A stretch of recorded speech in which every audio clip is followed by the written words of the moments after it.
They see my disability, I see my ability. They call me disabled, I call myself differently abled. There are some incidents that happen in your life. Those incidents break you, deform you, but they mold you into the best version of you.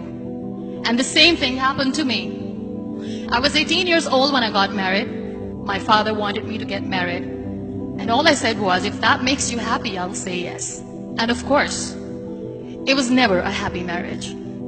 Just about after 2 years of getting married, I met a car accident. Somehow my husband fell asleep and the car fell in the ditch. He managed to jump out, saved himself. I'm happy for him. But I stayed inside the car and I sustained a lot of injuries. The list is a bit long, don't get scared. The wrist was fractured. Shoulder bone and collarbone were fractured. My whole rib cage got fractured. And because of the rib cage injury, lungs and liver were badly injured. I couldn't breathe. I lost urinary bowel control. That's why I have to wear the bag wherever I go. 3 vertebrae of my backbone were completely crushed. And I got paralyzed for the rest of my life. I finally ended up in a hospital where I stayed for 2.5 months. I underwent multiple surgeries. One day, doctor came to me and he said, well, I heard that you wanted to be an artist, but you ended up being a housewife. I have a bad news for you. You won't be able to paint again because your wrist and your arm are so deformed, you won't be able to hold a pen again. Next day, doctor came to me and said, your spine injury is so bad, you won't be able to walk again. Because of your spine injury and the fixation that you have in your back, you won't be able to give birth to a child again. That day, I was devastated. I asked my mother, why me? And that is where I started to question my existence. Why am I even alive? And that is where I realized that the words have the power to heal the soul. My mother said to me, this too shall pass. God has a greater plan for you. I don't know what it is, but He surely has. And in all that distress and grief, somehow or the other, those words were so magical that they kept me going.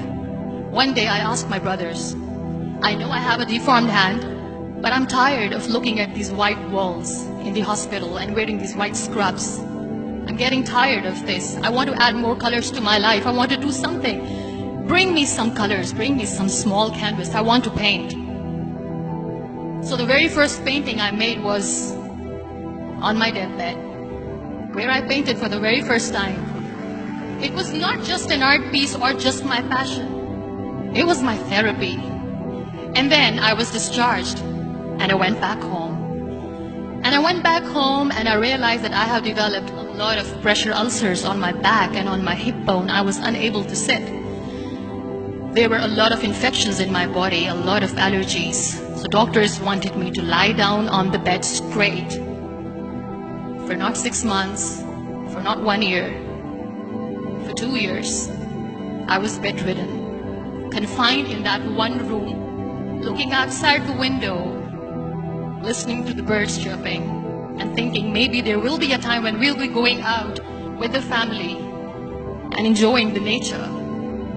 That was the time where I realized how lucky people are. That is the time where I realized that the day I'm going to sit, I'm going to share this pain with everyone to make them realize how blessed they are, and they don't even consider them lucky. That day I decided that I'm going to fight my fears. We all have fears. Fear of unknown, fear of losing people, fear of losing health, money. We want to excel in career, we want to become famous, we want to get money. We are scared all the time. So I wrote down one by one all those fears. And I decided that I'm going to overcome these fears one at a time. You know what was my biggest fear? Divorce. I was trying to cling on to this person who didn't want me anymore, but I said no. I have to make it work. But the day I decided that this is nothing but my fear, I liberated myself by setting him free.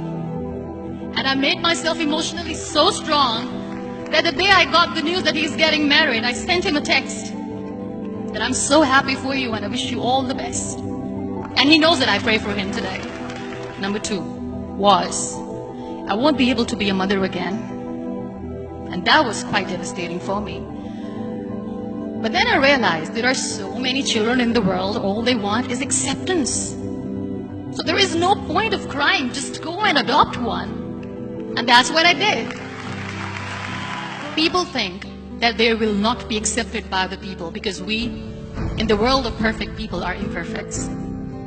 So I decided that instead of starting an NGO for disability awareness, which I know will not help anyone, I started to appear more in public. I started to paint. I decided that I'm going to join the national TV of Pakistan as an anchor person. And I've been doing a lot of shows for the last 3 years. I became the National Goodwill Ambassador for UN Women Pakistan, and now I speak for the rights of women, children. We talk about inclusion, diversity, gender equality, which is a must. Every time I go in public, I always smile. It's always a big toothy smile on my face, and people ask me, don't you get tired of smiling all the time? What's the secret? I always say one thing, that I have stopped worrying about the things that I have lost, the people that I have lost. Things and people who were meant to be with me are with me. And sometimes, somebody's absence makes you a better person. Cherish their absence. It's always a blessing in disguise. Live your life fully.